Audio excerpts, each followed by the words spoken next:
These are the lenses I want to see Sony release in 2024.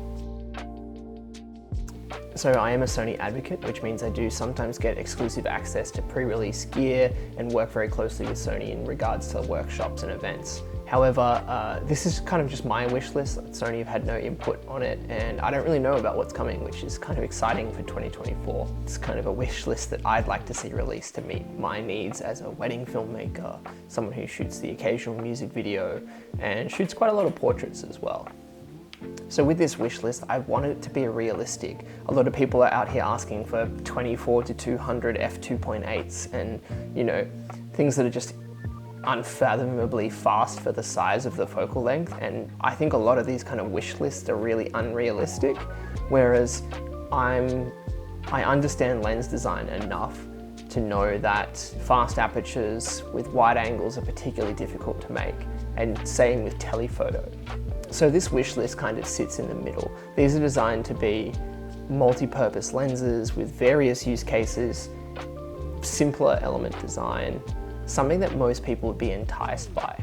A lot of shooters will opt for a 24 to 70 because it gives you so much reach, whereas a lot of my kind of wish list lenses, they're slightly smaller focal lengths or smaller focal ranges, which means that it gives you a little bit more versatility in terms of aperture.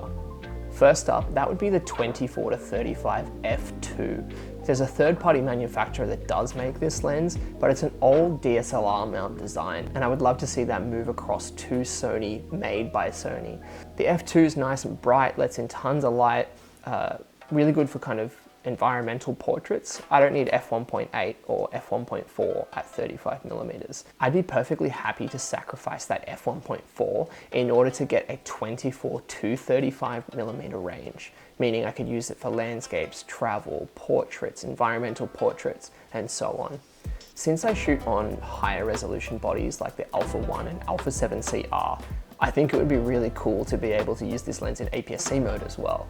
So on my bodies, I get a 21 and 26 megapixel crop mode respectively, meaning that that 24 to 35 could also become a 35 to 50 f2 when I want it to be. Even more useful. Next up in this lineup would be a 35 to 70 f2. So a lot of old traditional lenses like the Zeiss, there's an old Zeiss Jenna, I think. There's also a few Contax versions, a Nikon version. These are all old vintage manual focus lenses, and it would be really cool to see a 35 to 70 for the Sony mount. It has already been done. There's other manufacturers doing 28 to 70 f2s. So by limiting it to 35 to 70, I think the overall size would be reduced and you could produce a much more practical lens. And that would tie very well in with a 24 to 35 f2 on one body and then a 35 to 70 f2 on the other. And again, the APS-C crop mode would allow that 35 to 70 to become a 50 to 105, which is super useful. Following this trend, there's another lens that's pretty much infamous in the filmmaking community. It's the 18 to 35 f1.8. It is APS-C or Super 35, but seeing that move across to the Sony E-mount would be awesome. I'd love to have something light and small that would work on my FX30, which I'm currently shooting on right now, but have that versatility in zoom. I pretty much rely on my 20mm f1.8, which I'm filming on again right now, but I would love to have a bit of versatility in that range.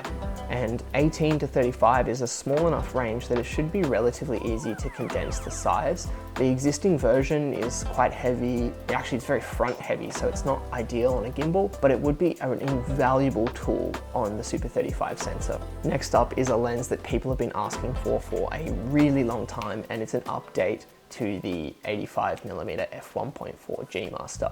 This isn't a prediction, it's more just something I hope they do. I really hope they release a 85mm 1.4 G Master Mark II, or in some cases I've heard some rumors about 85 f1.2. Either way, I'd still prefer the 1.4. 85 1.4 is super shallow. I don't need an extra 1.2.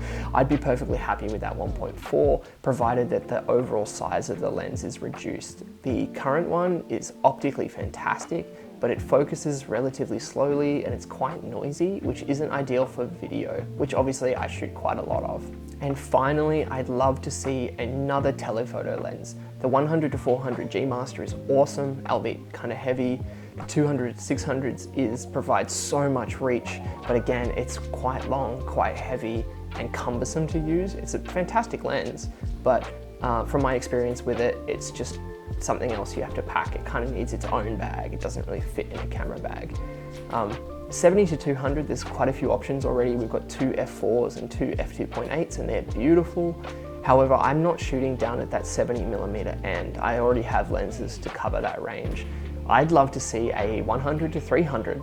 So the 100 to 400 is awesome, but it's quite dark by comparison.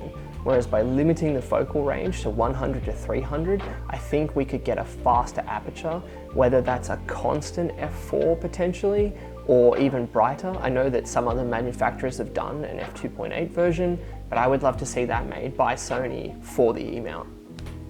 That's my wrap up of lenses I want to see coming into 2024. Let me know in the comments what you want to see, and we'll keep track of it as the year goes along.